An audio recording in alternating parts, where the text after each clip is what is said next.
sudah ada protein, sudah ada karbohidrat, belum ada serat kasar. Nah ini terserah jenengan mau tambah serat kasar yang model kering kayak kangkung kering, apa rendeng deli, apa kulit kopi, atau pakai hijauan kayak gini,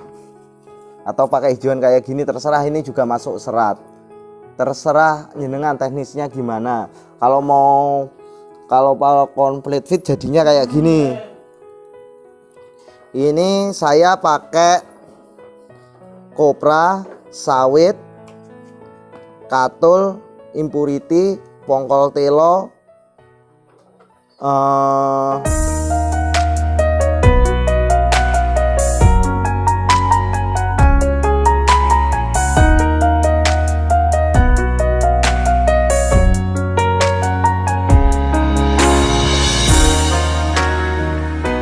Assalamualaikum warahmatullahi wabarakatuh. Saya Tegar dari Darusman Farm. Kali ini saya ingin membagikan pengalaman saya untuk membuat konsentrat. Soalnya pengalaman saya di konsentrat cukup kelam pas waktu fattening. Jadi pas waktu fattening saya beli pakan jadi merek A lah, jangan saya sebut merek nanti nggak etis kan. Merek A, bener dia gemuk bulat tapi dia nggak punya bobot. Jadi untuk teman-teman yang mau belajar konsentrat, silahkan monggo pinara teng kandang. Prinsipnya gini, subscribernya Geber, setiap peternak itu pasti punya komposisi masing-masing. Ada yang suka pakai fermentasi, ada yang suka pakai silase, ada yang suka pakai complete feed. Ralat konsentrat itu kan hanya untuk protein karbohidrat. Kalau untuk complete feed itu udah ditambahkan serat. Jadi ada peternak yang suka fermentasi, ada peternak yang suka silase, ada peternak yang suka konsentrat, ada peternak yang suka full hijauan. Itu sah-sah aja. Soalnya apa? Setiap peternak itu punya pakem sendiri-sendiri, punya ilmu sendiri-sendiri, dan itu semua benar. Jadi menurut saya semua itu benar. Jadi kalau mau pakai konsentrat, konsentrat gini, silase gini anaknya, enggak ada kayak gitu. Semua itu ada kelebihan dan kekurangannya. Nah yang bisa menjalankan itu kan subscriber sekalian. Maksudnya apa? Semakin lama jenengan untuk beternak, pasti jenengan paham mana yang terbaik untuk ternaknya jenengan. Soalnya apa? Ternak kita itu anggap aja sebagai saudara kita. Kalau saudara kita bahagia, otomatis kita bahagia. Kalau ternak kita sehat, ternak kita subur, cempenya lahir terus, kita kan juga seneng. Jangan dianggap peternak itu hanya untuk mencari uang. Anggap dia sebagai partner kita, partner kerja. Untuk konsentrat itu sebenarnya perpaduan dari protein sama karbohidrat. Protein sama karbohidrat konsentrat. Ketika kita tambahkan serat kasar, namanya itu complete feed. Jadi kalau untuk domba, dulu saya udah pernah uji coba mulai dari serat dulu ya. Serat itu saya uji coba dari 20%, 30%, 40%, 50%. Ternyata paling ideal menurut saya itu konsentrat serat kasar itu ketemunya di 40%. Kesimpulannya dari nilai 100% tadi kan masih ada 60%. 60% kan, berarti ini tinggal protein sama karbohidrat. Lah ini terserah jenengan mau main gimana. Kalau saya biasanya lihat jenis dombanya. Kalau saya pakai garutan, dia dasar dagingnya sudah merah, saya mainnya di karbohidrat. Ini ngomongin lokal ya. Kalau saya pakai ekor gemuk, dasar dagingnya itu udah berlemak, saya pakai protein. Cuman kelemahannya protein pasti mahal, lebih murah karbohidrat.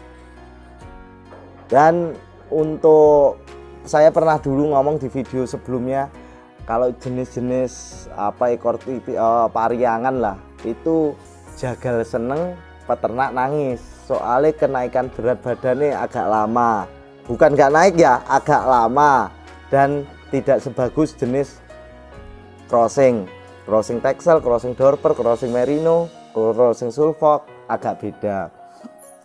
Nah untuk bikin konsentrat itu simpel aja, kita hafalin sumber protein itu apa. contoh aja ya, sumber protein itu ada BKK, ada kopra, bungkil sawit, BKK, kopra, bungkil sawit, ampas tahu dan sebagainya, masih banyak. Bungkil kacang tanah, tapi bungkil kacang tanah nggak direkomendasikan, masih banyak yang lain mas. Tinggal cari literatur aja.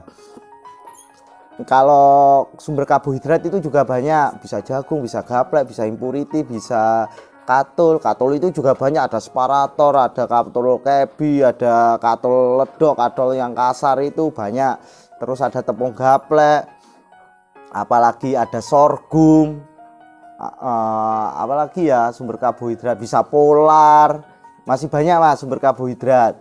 Nah, cara bikin serat kasar dulu. Serat kasar juga banyak. Ada rendeng kangkung, ada rendeng kedelai, ada rendeng kacang, ada kulit kopi, ada kulit kacang, terus ada janggel jagung, ada selamper, banyak. Nah, cara bikinnya gini. Cari bahan yang paling mudah di tempat jenengan. Contoh, mudah kopra ya pakai kopra untuk sumber protein.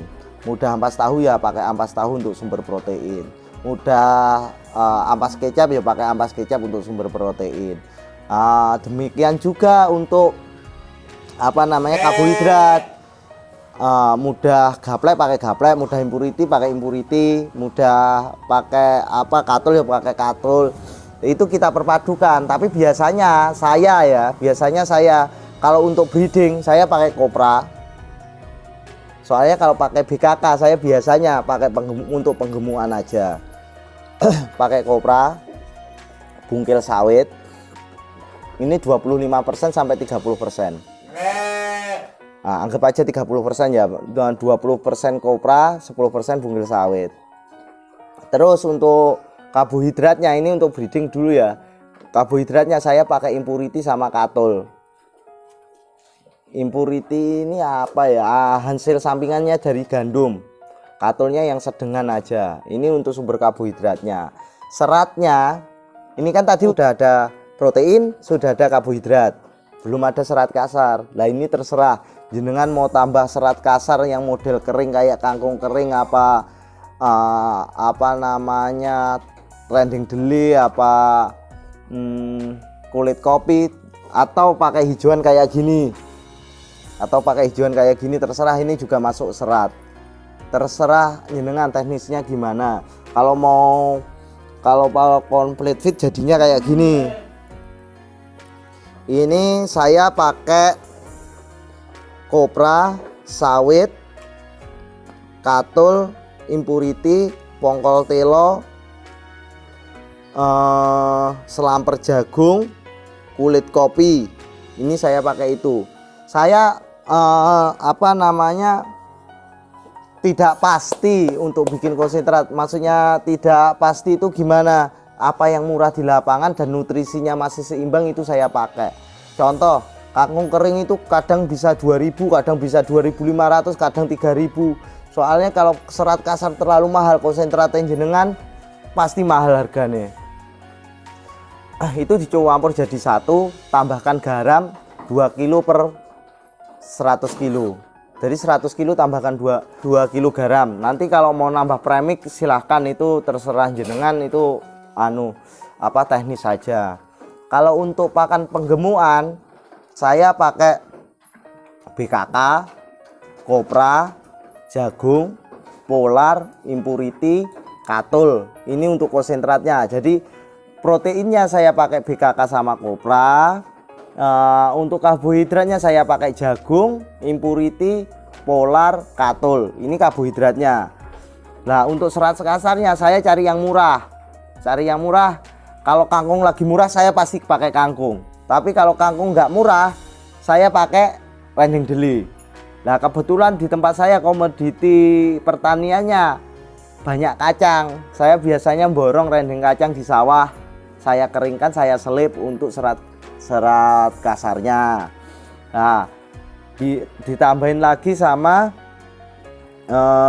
kulit kopi sama selamper. Nah, itu tadi perbandingannya 40 serat kasar, 60 konsentrat. Konsentrat tadi apa? Protein sama karbohidrat. Kalau dicampur jadi apa? Jadi complete feed, kan kayak gitu. Tapi kalau mau pakai kulit kopi sama kulit kacang, usahakan jangan lebih dari 5%. Soalnya dia masuknya serat sangat kasar. Beda kayak kangkung. Kangkung itu sangat mudah dicerna. Dan kangkung itu kelebihannya disukai ternak, palabilitasnya tinggi. Nah, itu tadi cari bahan yang pertama, cari bahan yang mudah di tempat jenengan. Satu, cari bahan yang kedua, cari bahan yang palabilitasnya tinggi, tingkat kesukaan pada ternak tinggi. Cari bahan yang TDN-nya tinggi. Wes 3 itu. Kalau bisa murah, wes itu pasti ternaknya jenengan gemuk-gemuk. Lah untuk penggemukan tadi kan saya ulangi lagi, protein saya pakai BKK sama kopra, karbohidrat saya pakai jagung, polar, katul sama impurity, serat sekasar. Kalau kangkung murah saya pakai kangkung, kalau kangkung mahal saya pakai rendeng dele. Nah, terus setelah ya saya campur selamper, saya campur kulit kopi untuk memurahkan harga konsentrat itu ya. Nah untuk khusus untuk penggemukan saya tambahkan 2 kg garam per 100 kg dan saya tambahkan asam amino. Apa fungsinya asam amino? Asam amino bisa difungsikan untuk merubah serat kasar jadi karbohidrat, serat kasar jadi protein, karbohidrat jadi protein, lemak jadi protein dan sebagainya. Itu apa namanya, bisa dicari literatur tentang itu, dan hobilah membaca.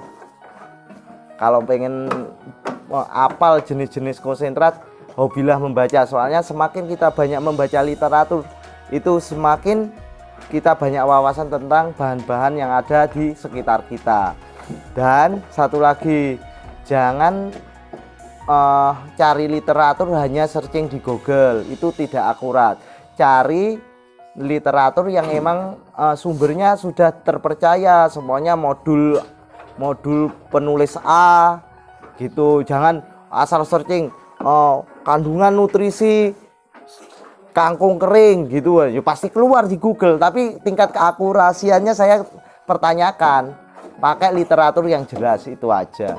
Terus sampai sekarang pun saya juga nggak hafal, saya masih sering kadang ya baca-baca buku, baca untuk menghafalin itu. Banyak sumber bahan di daerah kita itu yang bisa kita manfaatkan untuk bahan konsentrat. Contohnya di tempat saya janggul jagung itu nggak laku, dibuang-buang sama petani. Ya saya ambilin, saya keringkan, saya selip. Contohnya lagi kulit kacang di sini dibuang-buang, padahal kalau di toko ternak 1 kilonya 1.500 sampai 1.800, di sini ya ada yang jual Rp200, ada yang jual Rp100 per kilo, tinggal kita selip sendiri. Pokoknya kita punya selip sendiri kan kosnya jadi sedikit. Kalau nggak salah, kalau saya karyawan sama, contoh ya, karyawan sama bensin untuk nyelip kulit kacang itu kosnya per kilonya kalau nggak salah itu Rp325, ditambah harga kulaan kulit kacangnya 200, berarti Rp525. Kalau beli di luar 1.500 sampai 1.800, kita udah ngirit berapa, anggap aja 1.000 per kilo. Kalau kita beli 1 ton, hitung sendiri berapa selisihnya, kan kayak gitu. Jadi intinya kita harus pinter-pinter cari bahan yang TDN-nya tinggi, palabilitasnya bagus, murah, tapi kualitasnya bagus. Cari bahan yang itu, insya Allah ada. Contoh aja rendeng kacang itu bagus, tapi kan jarang yang mau memanfaatkan. Contoh aja itu kayak kulit kacang tadi. Kulit kacang, tapi pesan saya kalau untuk kulit kacang sama kulit kopi jangan lebih dari 5%. Itu aja. Sementara sekian, kalau ada pertanyaan monggo WhatsApp, telepon, sewaktu-waktu insya Allah balas selama saya masih pegang HP. Terus untuk salah kata, kurang jelas kata-kata saya, atau ada yang menyinggung perasaan teman-teman, saya mohon maaf sebesar-besarnya. Wassalamualaikum warahmatullahi wabarakatuh.